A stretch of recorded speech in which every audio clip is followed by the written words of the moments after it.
This is the Seminole War's Authority.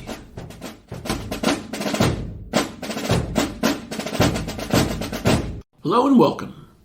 Listeners to this podcast already know that Fort Pierce is a reservation for the Seminole Tribe of Florida.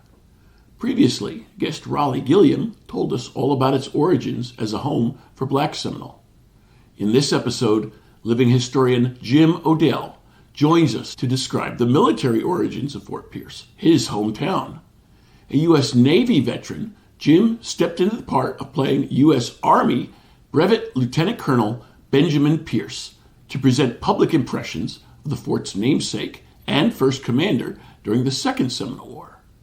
What role did Fort Pierce play in the war? Who were its later famous commanders? And what became of the troops' payroll in gold that was lost when the schooner carrying the payroll master sank near the fort's inlet? We'll find out.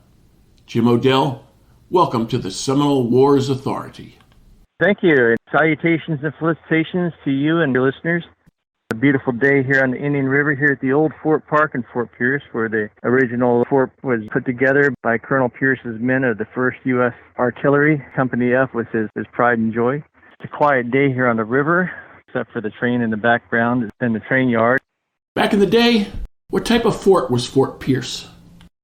It was a supply fort where operations going inside and interior of Florida helped supply them, bring stuff from sea. This is the old Fort Park. It was built in January of 1837. Colonel Pierce and his men came down from Fort Ann with Levin Powell and his Navy Marine Expeditionary Force. They all sailed down in battelle boats that they used up in Michigan, logging boats. They sailed down with all their supplies and set up the camp here. First they tried to go across the river, but there was mosquitoes and everything over there, so they found a free-flowing spring here on this high bluff, and it made a perfect observation post along the coastline. That's how my little town started out, an army fort, like all the other 200-plus forts in Florida. You take Fort Pierce very personally. You provide a living history impression of Lieutenant Colonel Benjamin Pierce, the fort's namesake. What do we know about Lieutenant Colonel Pierce?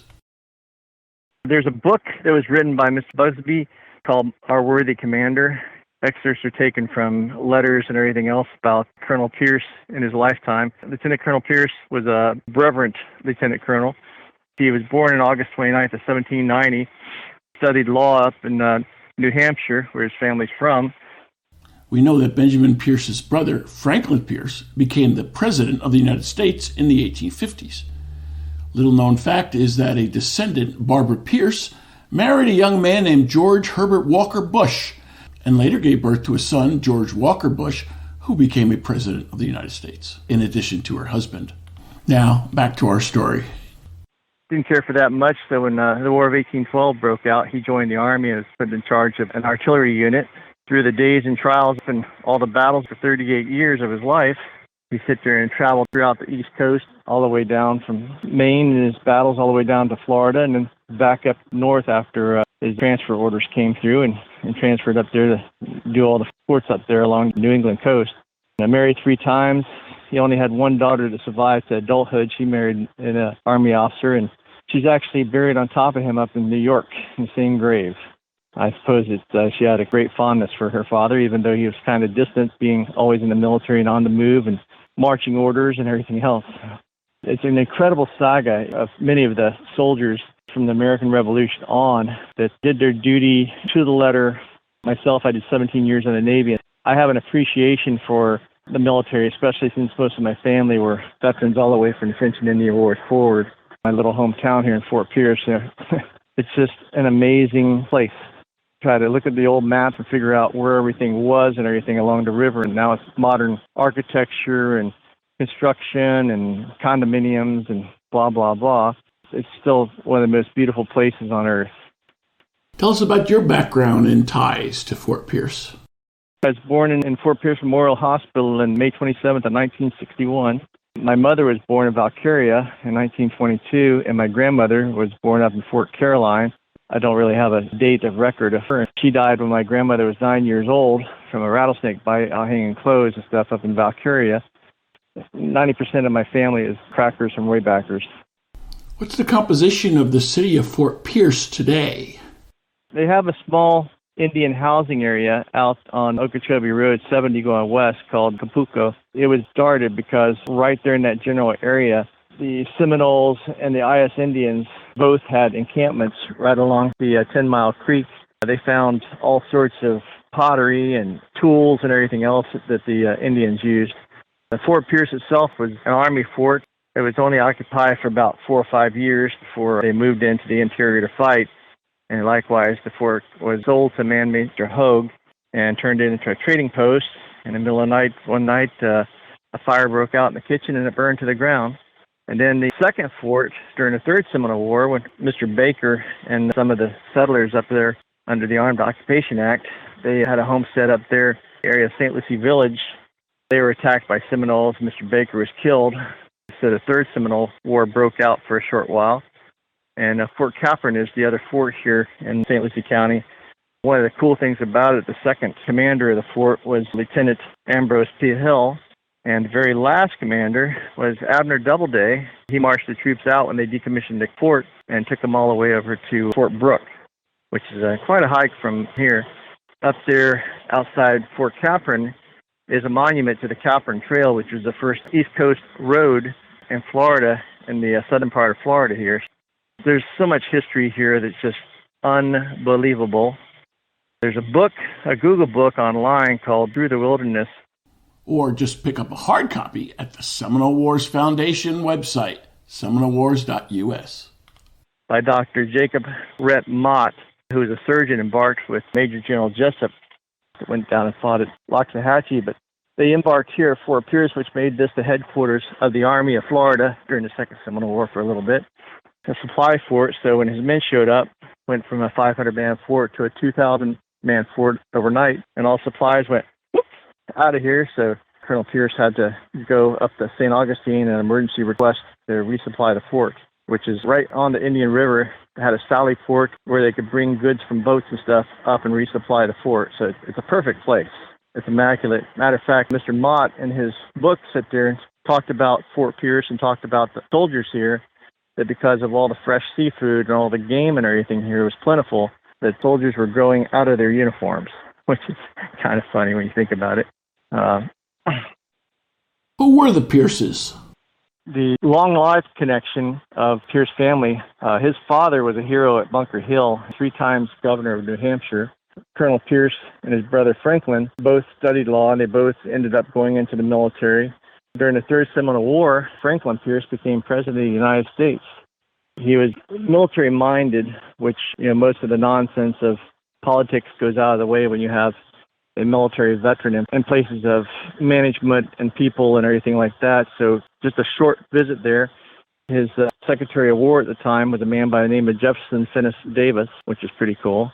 Most of the officers that graduated West Point during that time period of Second Seminole War, Thomas Jackson and all of them, they all came to the Mexican-American War and to Florida, cut their teeth and learn. And then after that, they all were facing off at each other during the war between the states. Thomas Jackson, he was stationed right there at Fort Meade, right across the way in Florida here. And there's actually a monument dedicated to him by the Sons of Confederate Veterans in the park there to his service to Florida. You mentioned that Lieutenant Colonel Pierce had to send up to St. Augustine to get additional supplies. You attended the bicentennial of the transfer of authority over Florida between Spain and the United States. What was that ceremony like? My friend Kim Cullers and I went up to the bicentennial up there in St. Augustine, adoption of Florida from Spain, 1821, and they had a recreation of the signing of the Otis Treaty, and there were reenactors there, not really reenactors, living historians. There were architects, archaeologists, professors, and everything. As much history as I know, I was just kind of almost embarrassed to be there. But they opened the doors and let me come into the camps and be a part of them, and it was just an unbelievable experience that only happens once in a lifetime. It was just so amazing to see everything happen. And then we had the ambassador to Spain, his entourage, the commander-in-chief of the Army and the Navy was there. And we had like 10 dignitaries from Spain. They came to the camp. Then we went to the St. Francis Barracks, and we did the exchange there. Me and Kim fell on with one of the ladies there. She had a bronze naval cannon, so we fell in with her as cannoneers on her team. And I got to fire the salute for the lowering of the flag, bringing back up to the American flag and the Spanish flag. One of the most amazing things to actually be a part of and see. And I always say the best way to learn history is by doing it. Every time I do a reenactment since 2002, I learn something new every single time.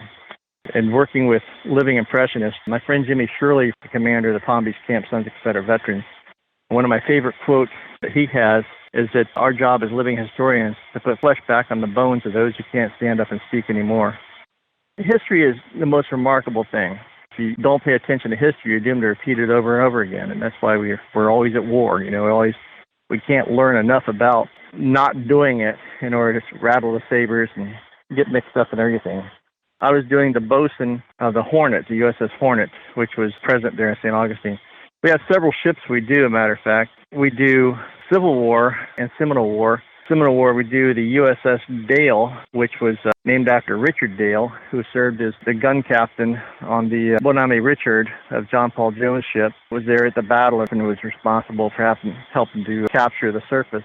As the Bonami Richard sank in the sea, they came across and captured the surface.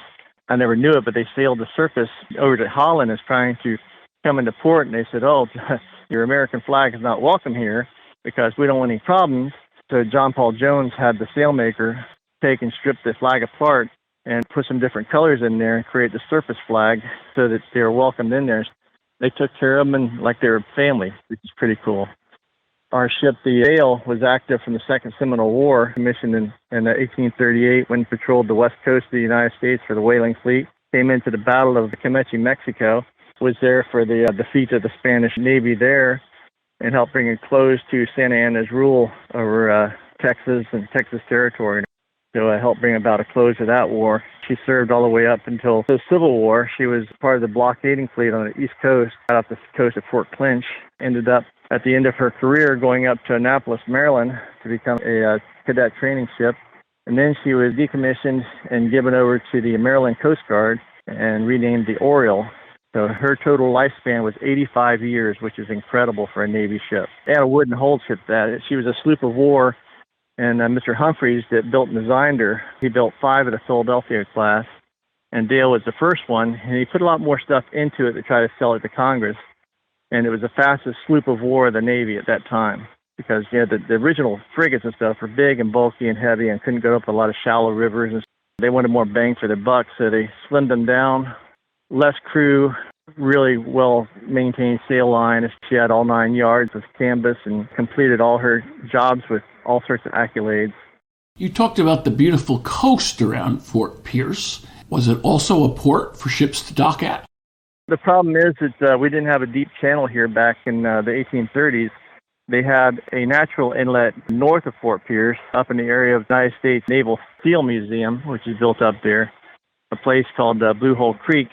Ships were able to get in there, and Fort Capron was built exactly right across the way from it.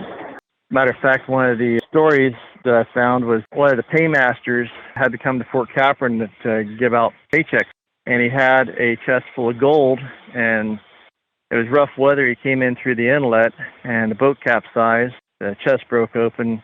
So many pieces of gold. There's only like 4 or 5 of them, they say, that has ever been found up there, and people have been up there for years looking for them. It was a very shallow inlet, and in about 1921, Mr. Edwin Binney and quite a few businessmen sit there and dug the channel out, which is the current inlet, dynamited it and dredged it.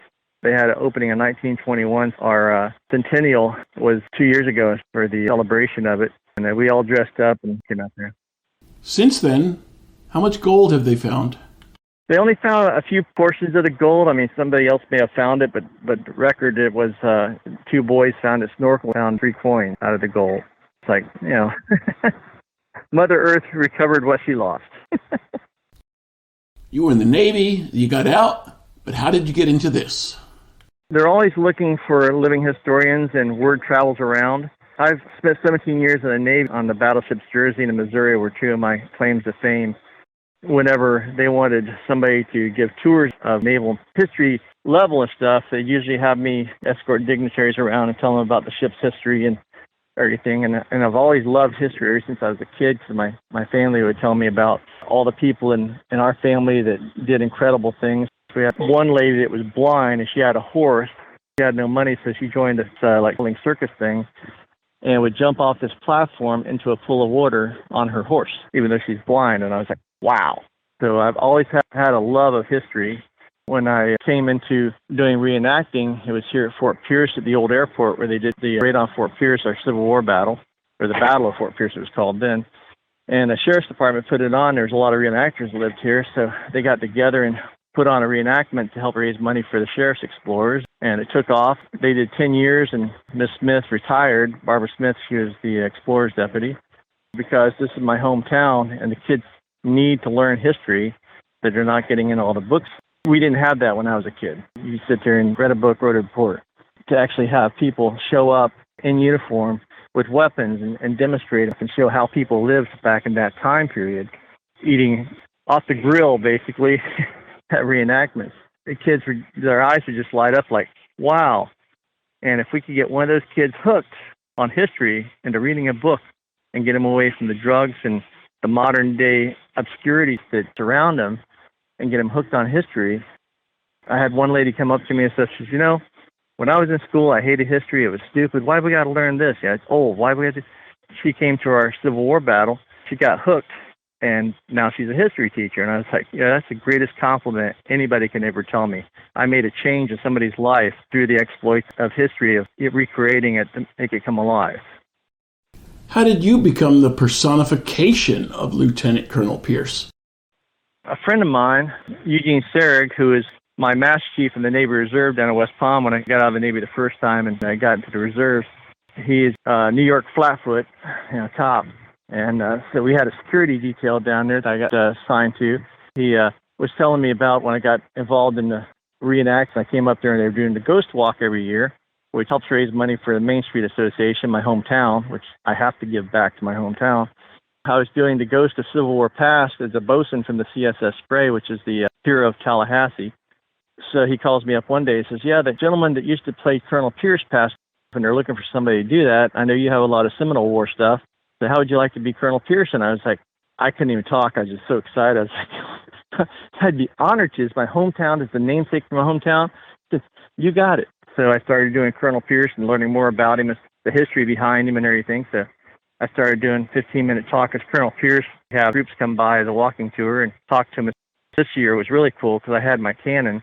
I have a 6-pounder cadet cannon, model 1841. I had my cannon crew show up there as 1st U.S. Artillery Company F, which was stationed here at the fort. I had them portraying the cannon crew, Lieutenant Colonel Pierce, and did my talk. And then Lieutenant Danny Duncan, he would sit there and take over and talk about the cannon. Then they'd go through and show how they load it. Then they'd fire it. And it was an immaculate hit. I mean, everybody just like, wow. Of course, we had a couple of people that live in the condominiums right over the top, right beside it and stuff, that were yelling at us, hey, knock that off. So it's a rousing thing for, especially at nighttime, the cannon firing, you hear the thunder that reported back and forth across the river like half a dozen times. And back in the day here at the fort, they'd have their musket drills and cannon drills right here. And I tell people about the fort down here, and there's amazing people who live their whole life have never been to this park. Yet they don't even know it existed. And I was like, it's the landmark of the town. How do we find Fort Pierce from the highway? To get off the turnpike on Okeechobee Road and head east all the way into town, it runs right into Delaware, which runs right into US 1.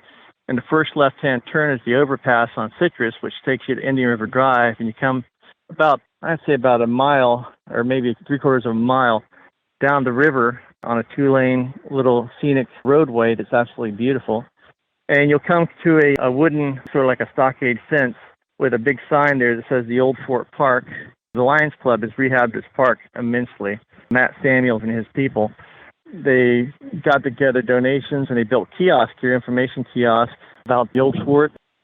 The kiosks note that Lieutenant William Tecumseh Sherman served some time in Florida and at Fort Pierce. William Tecumseh Sherman, he was stationed here, his first duty right out of West Point. Somebody sent him to the wilderness of Florida, and I guess he wasn't a very liked man or something. But he came here. He was responsible for the capture of Coacachee, the Indian chief. They have kiosks all about the Indians here at the park, the different tribes, including the Ayas and the Mecuans, and they have a picture of the timeline, prehistoric technology of the Florida Indians, and has spears. It has Atland dart, which is a thrown spear, and done such a good job taking care of this. It's well manicured with a lot of cabbage palms, the sable palms of our state's tree. And, of course, we have some beautiful oaks. There's not as many as there used to be, but they're swamp oaks. Some of these are probably a sapling when the colonel and his men were here. But they used a lot of the cabbage palms and actually built the fort, the outside perimeter picket of the fort out of the cabbage palms. That became the stockades, and they had blockhouses at both ends, like most of the traditional forts, like Fort Foster, Fort King, Fort Christmas, which they're so amazing. I mean, I wish they'd had that when I was a kid so I could come down here and play cowboys and Indians. The park itself, is it on the grounds of the former fort stockade? Yes, sir. Matter of fact, it's only a portion of the actual fort property. The north wall of the fort is actually 2 houses down, established, I think, 1960-something, that the park was established. The one house belonged to Mr. Dennerhauer. They went to put in a pool and dug down and found some of the foundation timbers that were in the park, so I guess he went with a shallower pool. There's so many artifacts that were recovered here, buttons and buckles and tools and everything else from not only the soldiers, but also from the Indians that had embarked here in camps. Because it's got a freshwater spring. It's not capped, but it runs freely under the road and out into the river still. And they got a little pump house up at the top of the hill. An amazing place to find. The guys had built an observation tower on top of the Indian midden here. They had all their targets set up for target practice when Major General Jessup has been. Over in Fort Pierce Historical Center, they have a diorama that was created by a guy, which is a replica of the fort, how it looked back in the day with the sally port and bipods and pulleys to pull stuff up the side of the bluff up into the fort. It's about probably around, I'd say around 300 yards wide and about 300 yards deep. It's kind of a trapezoid shape, more or less, and a gradual uprise all the way up to the midden that's been washed away over the years. It goes all the way down to the river where the road runs. But it's just probably, I'd say probably around 800 or 900 cabbage palms on one side, and then the other side of the park is mostly just these beautiful oaks that are twisted and turned by the wind and the sails, and it's a beautiful place. My sister actually got married here. Matt Samuels, they did a commissioning of a historical marker out here in front. There's been a historical marker here by the Boy Scouts for years, but there's an information way marker out here that they commissioned. I understand that when you first portrayed Lieutenant Colonel Pierce, you were in for something of a surprise. And I asked him if he'd like to have Colonel Pierce come here and greet the guests. So I got here and didn't know that the mayor and chief of police and all the dignitaries are going to be here. So Mayor Hudson's sitting there and says, "We have the pleasure today of having Colonel Pierce with us, 175 years old. We dug him up. Doesn't he look good? Colonel Pierce, come say a few words." I got up there and I was like, "On behalf of myself, Major Childs, and Lieutenant Sherman, I'd like to welcome you to our fort. My staff or I can do anything for you. Please feel free to ask." Everybody clapped and stuff got done. And then all the lions swarmed around me, went and get pictures with Colonel Pierce in his uniform. So it's like, if you come from a town like my hometown and you're proud of your hometown and all the things it's done, this is the first naval amphibious training base in World War II. During the Bay of Pigs invasion, it was practiced over on the beach, or the North Beach, for the landing invasion with landing craft and everything else. The Navy came back and took it over and closed down the beachhead on the north side and got ready for the Bay of Pigs. So it's been a piece of history in Florida, one of the most historical places besides St. Augustine, I guess you might say. But it's a living example. The Cracker Cowboys basically were born here. The history of my hometown is just exponentially huge. We fill volumes and volumes and volumes with all the history. Beanie Backus, the artist by Bob Graham, gave him Artist of the Decade for his depictions of the Florida landscapes out west. He actually taught the highwaymen how to paint, helped these young black guys to help make money and became prominent citizens. And the inventor of the Crayola crayon, Edwin Binney, he came down here and built him a place out there in Immokalee, his homestead, began the Sunrise Movie Theater. And they all sit there and contribute to build this place. Instead of just throwing some money out there and building a subdivision. There's a lot of heart here. When it was constructed, What was the area like that became Fort Pierce? The area here in 1837 was very unpopulated. The Homesteader Act of 1842 really didn't come into effect yet, so there weren't a lot of families here. There's only about 4 homesteaders in the area. Daniel Futch was across the river in the old J.C. Park. His family over the years donated that. He was the first homesteader over on the ocean side, on the South Island here in Hutchinson Island. The reservation was just a plot of land along the river. It didn't go very far northeast, south, or west. More or less a supply fort. Fort Brooke, on the other hand, they had houses and everything. This was just in the wilderness, Daniel Boone type thing. It was one of the only high areas here that had transit to the west to be able to get supplies to the soldiers. They come here, rearm, resupply, and ship stuff out in wagons. But like I said, it only lasted for a few years before they abandoned it and sold it to Mr. Hogue. And he kept the name. How unusual was that in Florida? Most of the forts, Fort Myers, Fort Lauderdale, Fort Jupiter, most of the towns adopted the name as a historical reference. And there are several people that want to name it Cantown because we had canneries here in the late 1800s. We had Eggertown. This guy came down from up north, and his son's name was Egger. He built a house, wanted to name it Eggertown, this, that, and the other, but somebody had some common sense and chose to name it after Colonel Pierce, an Army veteran of 38 years that gave all of his life to America, helped defend the Battle of Wahoo Swamp. His first assignment was Mackinac Island up in Michigan, where he met his first wife and got married. He was commander of the Fort Mackinac. He'd had several duties where he was fabulously awarded all sorts of awards and appreciation for all of his duties. He's one of those people, like, in obscurity that actually made a difference in the world for all his service and dedication. Even being from New Hampshire, you got to cut the Yankees some slack sometimes. In addition to portraying Army Lieutenant Colonel Benjamin Pierce, you also portrayed soldiers from the Seminole Wars. How prepared were you? Well, I started doing Seminole War. I knew nothing about it. My friend Dowling Watford, who was the mayor for a little bit, now he's back to being a city commissioner over in Okeechobee. He came to our raid on Fort Pierce, and I had my tent set up. He's like, "You ever do a Battle of Okeechobee?" I was like, "Oh, there's a Civil War battle over there." He says, No, it's Seminole War. I was like, "What's that?" So that piqued my interest because he's such a nice guy. And I sort of started going over and helping him with that. And I started learning Seminole War. We went down to Big Cypress Reservation and did the Big Cypress shootout. A friend of mine, Graham Hull, he's a surveyor and an amateur archaeologist. He wrote a epilogue in one of the Archaeological Digest or something about how he found that middens and the Indian mounds were road map markers so that the migrating tribes could be able to navigate back and forth. And I was like, that makes a lot of sense because you're traveling, hey, GPS, what's 2424 Addison? And it breaks it down and gives you the location. Well, back then all they had was the stars and the Indian mounds to guide them. Family Bones directed them in their travels. The more I learn about him, watching Daniel Boone as a kid and seeing Mingo and Grizzly Adams with Dan Haggerty, but the Indian guy was, I can't remember his name, the mountain men and frontiersmen, and it comes right back to the pioneers in Florida that fell under the same philosophy, getting bit by a rattlesnake when your daughter's 9 years old, where she has to sit there and take her siblings to go find another family member to live with because she's not old enough to raise them, and she's a girl, so girls couldn't vote or own property or anything else, so they're like trying to keep the family together. So pioneers are the backbone of society, where most people today, you lose power, you lose everything. We have a thing about reenact. We don't need power. We don't need anything else. We don't need refrigeration because we're reenactors. We live out at these battle sites with no power and everything else. Cooking over the fire and everything, learning how to forge and different types of berries.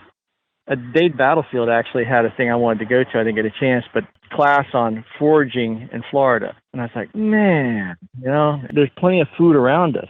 People just don't know about everything that's available. You don't even have to go to a store. There's feral hogs by the thousands. There's rabbits. There's squirrels. Squirrels are really good on a stick over fire. It's excellent. I was raising a hog farm out here, and me and my dad used to butcher like 6 hogs during the summertime. We'd have a cookout and have like 400 people over. We had frisbees flying. We had horseshoes, and it was so great living out in the country instead of in a city surrounded by people where you have no clue about building a fort, how to live off the land, how to appreciate what is around you. You're stuck in a building. So now kids with video games, getting them out into a reenacting field and getting to learn to feel what the earth is like, how the sun feels, and how bitter cold it's going out to a reenactment up in Pensacola or somewhere like that in January, where it's like the temperature drops down to like 20 degrees, and you're like, wow, we need to throw some more wood on the fire, you know? It's like, well, where's the thermostat so I can adjust the thermostat? I'm sorry, you left that at home.